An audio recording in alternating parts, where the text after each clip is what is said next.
되리라. 아멘. 믿음이라는 것이요, 삶을 통해서 증명이 됩니다. 여러분, 우리가 하나님을 믿는다, 믿음이라는 것은 우리의 삶의 경험을 통해서 하나님을 믿게 되는 거예요. 그러니까 인격적인 하나님과의 관계라는 것은 그냥 신령한 것들만 가득해서 아니에요. 물론 그것도 하나의 하나님과의 체험이니까 그것을 믿음으로 할 수 있겠지만, 이방의 많은 종교들도요, 방언을 하고 주술을 하고 특별한 체험을 하고 무당도 신내림을 받아요. 여러분, 그 신령한 체험으로서 하나님을 우리가 믿는 게 아니라 우리에게 오시는 하나님의 임재를 통해서 내 삶의 주인이 예수 그리스도라는 것을 마음과 입으로 시인하면서, 그럼 삶의 자리가 자연스럽게 내 삶을 하나님이 주인이고 하나님이 아버지로 또 예수가 주로 인정하며 살게 하시다가, 살게 하실 때마다 아무도 돌아보지 않는 것 같은 우리의 삶을 어루만져 주시고 다 하신다고 이야기하시며 나에게 늘 연약하고 부족한 나를 끌어주시고 인도하시는 하나님을 깊이 경험할 때 우리의 믿음이 더해진다라고 이야기하는 거예요. 여러분, 자녀를 사랑하시죠? 자녀를 사랑합니다. 여러분, 자녀를 신뢰합니까? 이 신뢰라는 것, 자녀를 믿는다는 건 자녀가 여러분의 인생을 다 책임져 줄 것 같고 여러분의 부족한 것들을 자녀가 다 메워줄 것 같으세요? 그게 믿음이라는 거예요. 아내가, 남편이 내 모든 빈자리를 채워줄 수 있느냐? 여러분, 그 믿음의 정도는 어떻게 우리가 구별할 수 있어요? 이 삶으로 살아내는 거예요. 내가 나중에 이거 하면 잘해줄게. 내가 나중에, 여러분 이거 믿겠습니까? 나중에 이야기하는 사람은 다 나중에 해요. 여러분, 근데 지금 아무리 어렵고 힘들어도 하나님께 또는 사람에게 서 있는 사람은 신뢰를 받습니다. 그러니까 믿음이라는 것은요, 상황하고는 전혀 상관이 없는 거예요. 먹을 게 아무리 없는 가정이라도 함께 작은 것을 나누며 서로가 이해하고 배려하며 따뜻하게 있는 가정이 나중에 풍성하게 물질로 채워져도 그 따뜻함을 유지할 가능성이 높은 거예요. 부족한 것을 서로의 탓을 하면서 다투고 서로의 탓만 하면서 넘어지는 가정은요, 물질이 채워지면 다 해결될 것 같지만, 또 명예가, 권력이 채워지면 다 될 것 같지만 오히려 더 큰 싸움의 발단이 되기도 합니다. 여러분, 오늘 하나님은 우리에게 너희 정말 어렵고 힘든 상황 속에서도 믿음이 있느냐? 여러분, 귀신 들린 아들, 막 간질인 아들을 데리고 와서 예수님의 제자들이 고치지 못했던 그 아버지가 예수님께 고쳐달라고 합니다. 이게 제자들이 못 고쳤습니다. 어떻게 하면 됩니까? 믿으면 된다. 그러자 아버지가 뭐라고 이야기해요? 주님, 나의 믿음 없음을 용서해 주십시오. 나로 믿게 해달라는 거예요. 나는 믿습니다. 믿을 수 있는 힘을 달라고 이야기하는 거예요. 여러분, 부족과 연약을 자꾸 내려놓으면서 주님께 내려가야 돼요. 주님께 다가가야 됩니다. 주님께 다가갈 수 있는 길이 뭐겠어요? 우리 안에 모든 자리자리에 하나님의 영으로 채워져야 되지 않겠습니까? 하나님 향한 온전함으로 채워져야지 하나님께 나가는 거예요. 근데 우리는 하나님 반절, 세상 반절, 하나님도 믿고 세상도 믿고 이러니까 이게 우상인 거예요. 이게 더 싫다니까요. 제가 늘 말씀드리죠. 여러분의 남편이 저 여자도 반절 좋아하고 나도 반절 좋아하면 좋겠습니까? 나만 온전히 좋아하든 어설프게 좋아할 거면 딴 여자한테 가버리던, 여러분, 그게 하나님 우리에게 원하시는 마음이라고요. 하나님으로만 가득 채워져서 모든 결정과 선택이 하나님으로 가득 채워지는 삶. 그래서 요셉의 삶이 그 힘들고 어려운 상황 속에서도요, 하나님 앞에서 악을 행하지 아니하고 죄를 행하지 않았다고요. 그리고 그가 온전하게 신실하게 함께 섰다고요. 그러니 그가 총리가 돼서도요, 하나님이 원하시는 꿈의 도구로, 비전의 도구로 사용되어져 가는 겁니다. 그 요셉에게서 이제 형들이 뭘 경험하고 옵니까? 저 요셉이 근엄하고 무섭기도 하지만 마지막 요셉이 형들을 떠나보냈 했던 한마디가 있어요. 뭐였어요? 나는 하나님을 경외하노라. 오늘 이 말을 들은 그 요셉의 형제들은요, 확신이 있었어요. 어떤 확신이 있었을까요? 저 요셉이 좀 뭔가 다르구나. 여러분, 요셉은요, 지금 하나님의 비전과 꿈을, 원래대로 했으면 나의 마음과 생각이었으면 형들을 복수해버려야 돼요. 형들을 더 처참하게 해버려야 돼요. 근데 그가 하나님의 비전을 경험했기 때문에, 하나님이 이루신 그대로의 삶의 자리에 섰기 때문에 자기가 무엇을 해야 될지를 알고 있었단 말이에요. 해와 달과 별이 나와에게 절을 했고 열한 볕단이 자에게 절을 했단 말이에요. 그 일들을 이루어야 됐어요. 그래서 베냐민이 와야 했습니다. 지금 아버지 야곱에게서부터 어렸을 적부터 들었던 이야기들, 야곱이 이삭에게 들었던 이야기들, 이삭이 아브라함에 들었던 이야기가 뭐였어요? 하나님이 있잖아, 우리가 가나안에 살고 있는데 저기 애굽으로 데려가서 400년 후에 데리고 오신대. 아마 이 조금씩 우리가 부분적으로 들었던 이야기들이 하나하나 짜맞춰지. 왜? 그 당시에는 애굽밖에 식량이 없어요. 살려면 애굽으로 가야 돼요. 여러분, 애굽은 사실은 가고 싶지 않아요, 믿음의 사람들에게. 그런데 하나님은요, 때로는 우리의 모든 것들, 그러니까 제가 늘 말씀드리잖아요. 이것을 하냐 마냐, 가냐 마냐, 답은 하나밖에 없어요. 내가 하나님과 함께하냐 함께하지 않냐가 답이에요. 장사를 해야 됩니까 말아야 됩니까? 가끔 저에게 물어보시면 제가 무슨 장사 전문가도 아니고 시장을 정확하게 판단하는 경제 전문가도 아닌데 제가 어떻게 하겠어요? 본인이 좋아하고 본인이 잘하는 거 하셔야죠. 혹시 투자를 할까요 말까요? 그걸 제가 어떻게 합니까? 근데 중요한 건 뭐예요? 투자를 하던 안 하던, 장사를 하던 안 하던, 남편에게 그렇게 하기로 하던 안 하던, 거기 뭐가 담겨져 있어야 된다고요? 하나님이 담겨져 있으면 그것은 옳다. 여러분, 기도를 해도 하나님 원하지 않는 자리에 있는 것처럼 느껴질 때가 있는 거예요. 기도라는 그 순간에 온갖 세상의 염려와 근심을 다 끌어안고 의심으로 가득 차서 기도한다면 그 기도는 오히려 기도를 안 하는 것보다 못한 기도가 되어버리고 마는 것처럼 여러분의 자리에 하나님은 온전히 담게 되기를 예수님의 이름으로 축원합니다. 오늘 본문을 통해서 우리가 알 수 있는 게 있어요. 뭐냐면 하나님의 섭리가 진행되는 동안에 그것을 온전히 알 수 없는, 섭리가 뭐예요? 주도하심, 주관하심. 그러니까 하나님의 섭리, 하나님이 인생과 역사를 주관하시고 주도하신다. 이게 하나님의 섭리예요. 하나님이 하고 계시다고, 일하고 계시다고요. 하나님이 일하고 계시는데 우리는 때로는 하나님의 뜻을 온전히 모르니까 이 모든 현상들을 두려움과 위기로 받아들일 때가 있어요. 오늘 집에 돌아와서 보니까 자루에 돈이 그대로 있는 거예요. 깜짝 놀라겠죠. 형제들은 일단 첫 번째, 형제들은 야, 이거 분명히 돈 준 거 아니야? 왜 돈이 여기 다시 들어와 있어? 이 두려움. 여기서 결단을 해야 돼요. 그럼 다시 애굽으로 목숨 걸고 가야 되거든요. 그죠? 아니면 두려워서 가지 못하던가. 여러분, 이 하나님의 섭리 가운데 있는데 지금 두려움이 있어요. 그리고 위기가 있어요. 이 형제와 아버지 사이에서 이 야곱도 깜짝 놀래요. 자루에서 돈이 나오는 거예요. 그러자 오늘 야곱이 뭐라고 이야기합니까? 요셉도 없어졌고 시므온도 없어졌어. 너희가 나에게 내 자식을 잃게 하도다.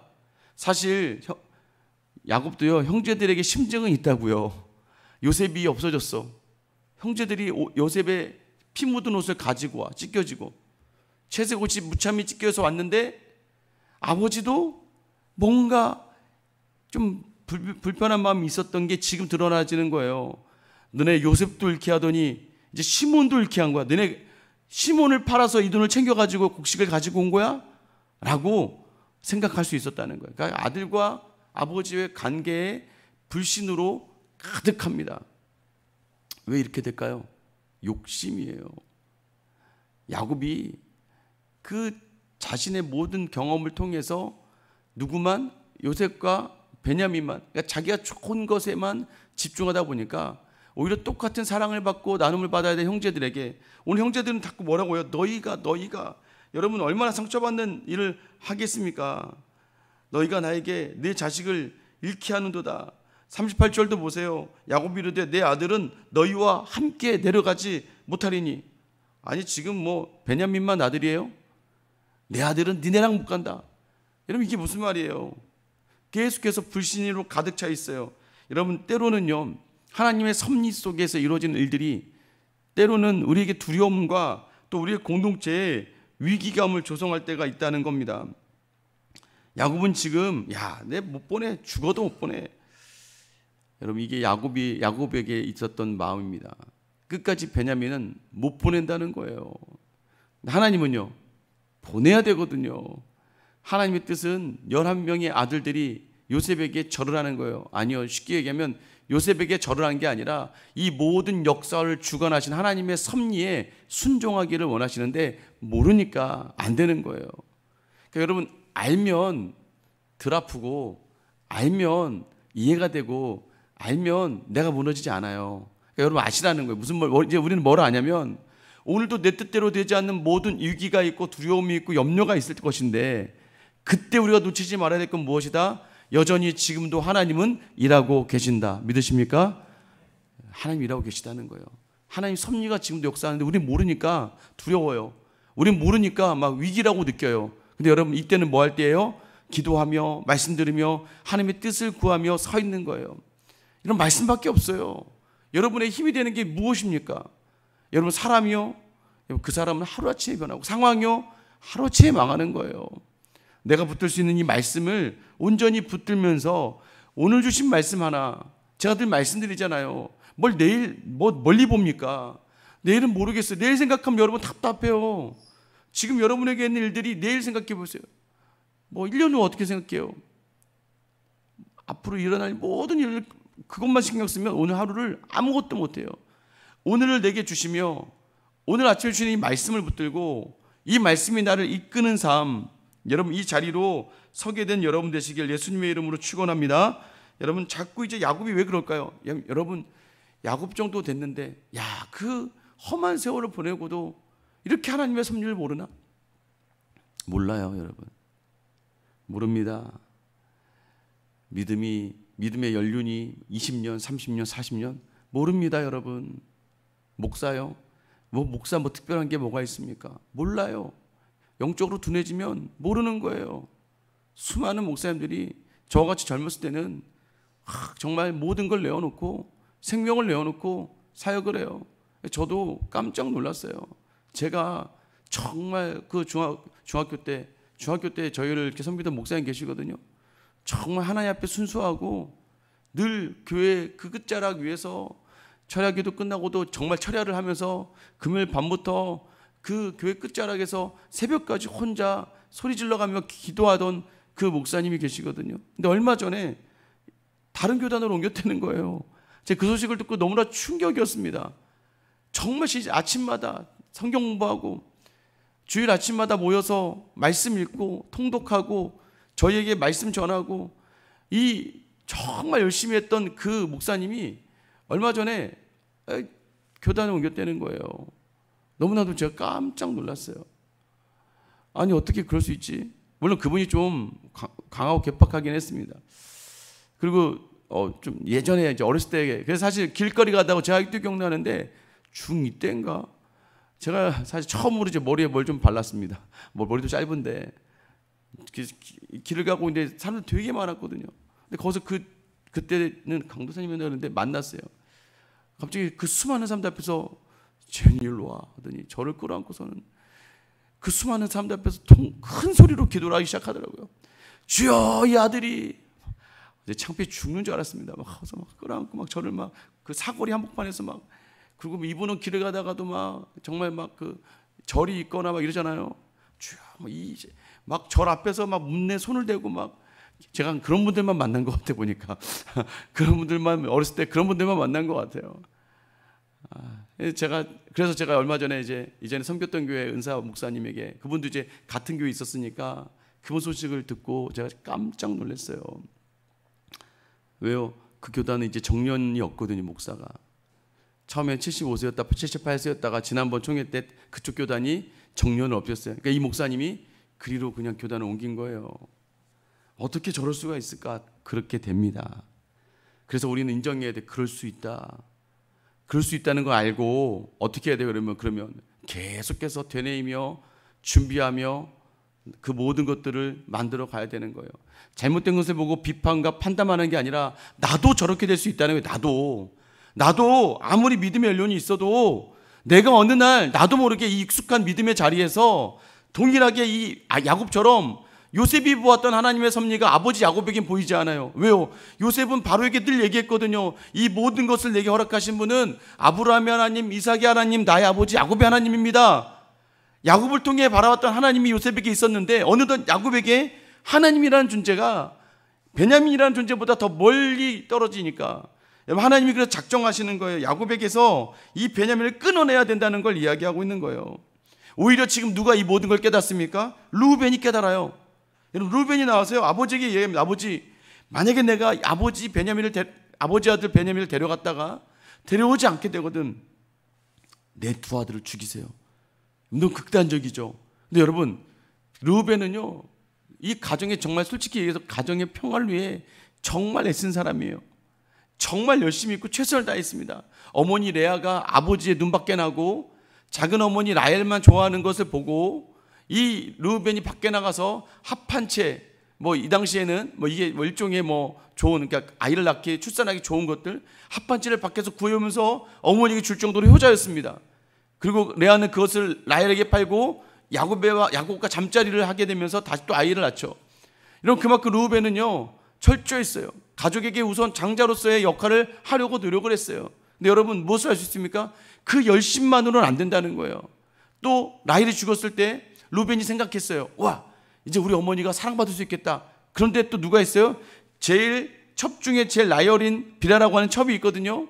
아마 어떻게 보면 르우벤은요, 저 첩의 사랑을 아버지가 받는 것을 싫어할 수도 있어요. 그래서 그 첩과 자기가 통관을 합니다. 그러면서 어머니 레아를 위하는 마음도 없지 않아 있었을 거예요. 여러분, 르우벤의 이 모든 자리가 예전에는 그 열심과 열정으로 해서 뭔가 자기 힘으로 해보려고 했던 자리였었는데, 여러분 요셉과 만난 자리에서 르우벤이 얘기하죠. 우리가 그때 그 아이를 그렇게 어렵게만 하지 않았어도 죄를 깨닫게 되고 희생의 자리로 지금 가는 거예요. 아버지, 내가 베냐민 데려가서 만약에 베냐민 안 데려오면 내 두 아들을 죽이세요. 여러분, 희생이 담기기 시작하면 희생이. 그런데 문제는 뭐예요? 아무 희생이 되는 게 아니에요. 사실 르우벤은요 다 내어놓지 않는 거예요. 르우벤의 아들은 4명이거든요. 르우벤의 아들이 4명이 있습니다. 그리고 이 르우벤보다 이제 다음에 누가 등장해요? 유다가 등장하죠. 유다는요 다말에게서 얻은 베레스와 셀라 두 아들, 족보를 이어간 두 아들이 있거든요.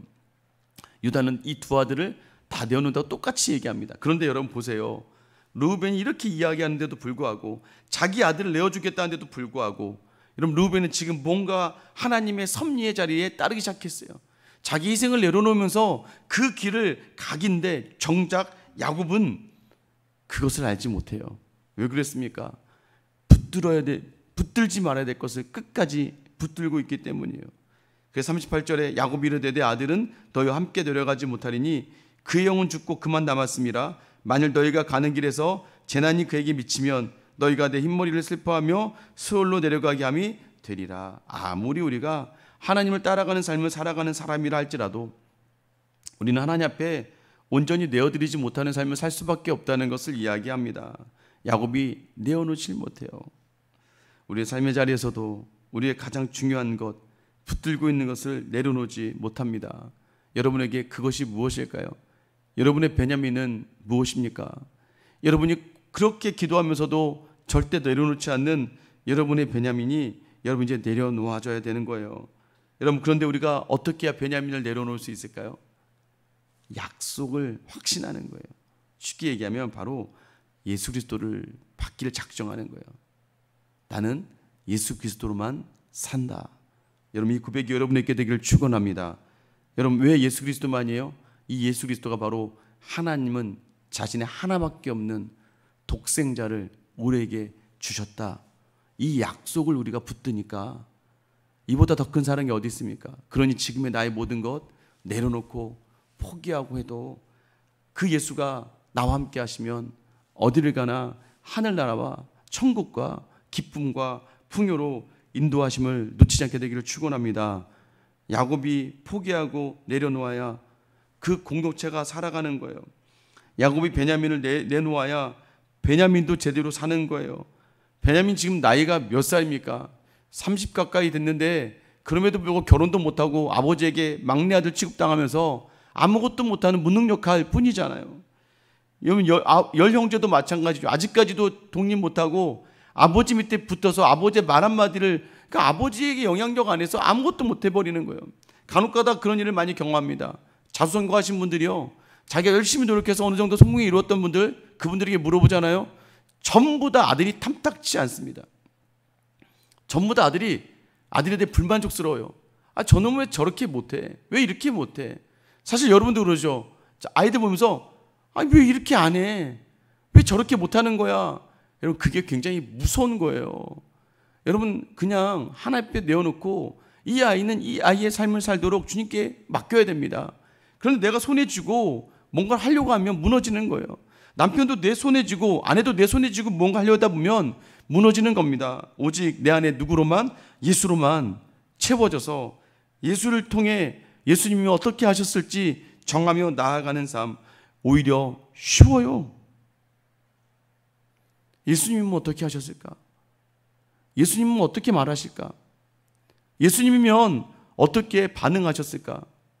예수님이면 무엇을 선택하셨을까? 이 시간 여러분의 생각, 아집, 고집, 여러분의 모든 것을 오늘 시간 보내야 돼요. 그래야 살아요. 죽어도 못 보내. 죽어요. 그러면 정말 죽어요.